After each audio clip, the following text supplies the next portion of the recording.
லைஃப்பில் இந்த மாதிரி ஒரு பெயின்ஃபுல்லான ஒரு சுச்சுவேஷனை நான் ஃபேஸ் பண்ணதே கிடையாது. மனசு முழுக்க வலி வலி மட்டும்தான்.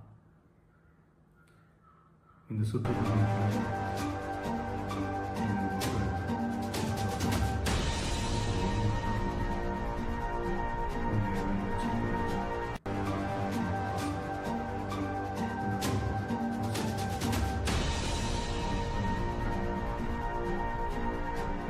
சுற்றுப்பயணத்தில் மற்ற எல்லா விஷயங்களையும் தாண்டி மக்களுடைய சேஃப்டி, அதில் எந்த காம்ப்ரமைஸும் பண்ணிடக்கூடாதுன்றதுக்காக தான் அது என் மனசில் ரொம்ப ஆழமாக இருக்கும் அந்த எண்ணம்.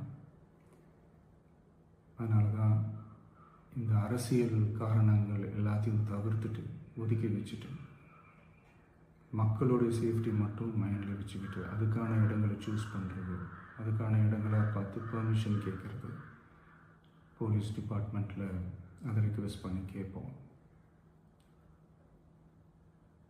ஆனால் நடக்கக்கூடாதது நடந்துருச்சு.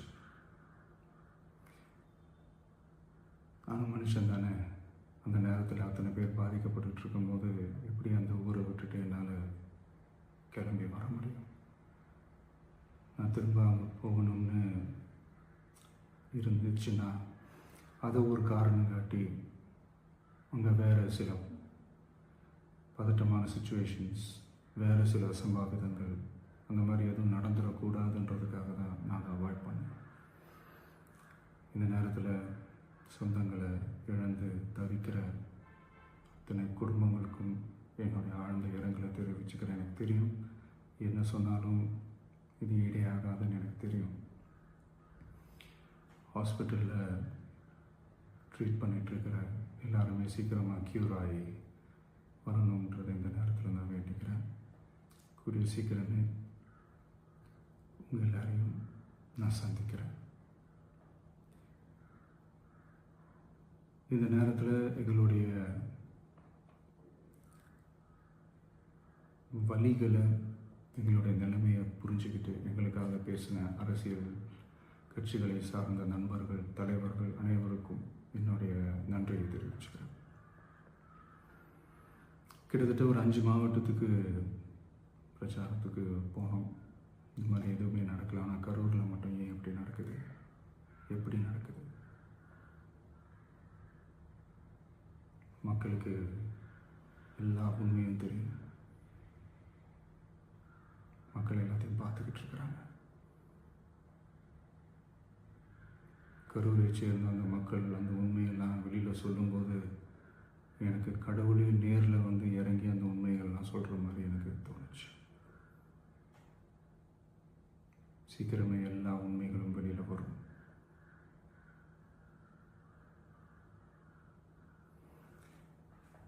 எங்களுக்கு தரப்பட்ட இடத்துல நாங்கள் போய் அந்த ஸ்பாட்டில் நின்று நாங்கள் பேசிட்டு வந்தோம். அதை தாண்டி எந்த தவறும் எங்கள் சைடில் நாங்கள் எதுவுமே செய்யலை. பட் இருந்தாலும் எங்கள் கட்சியை சேர்ந்த நிர்வாகிகள், தோழர்கள் மேலே எஃப்ஐஆர், அது மட்டும் இல்லை சோஷியல் மீடியாவை சேர்ந்த நண்பர்கள், தோழர்கள் அவங்க மேலே எஃப்ஐஆர்லாம் போட்டு இப்போ பிடிச்சிக்கிட்டு இருக்கிறாங்க.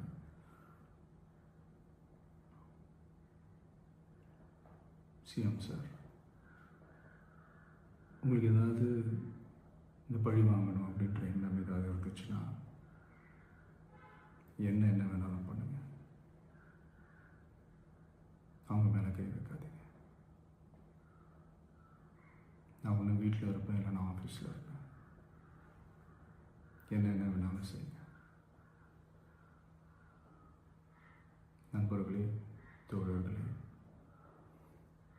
நம்மளுடைய அரசியல் பயணம் இன்னும் ஸ்ட்ராங்காக, இன்னும் தைரியத்தோட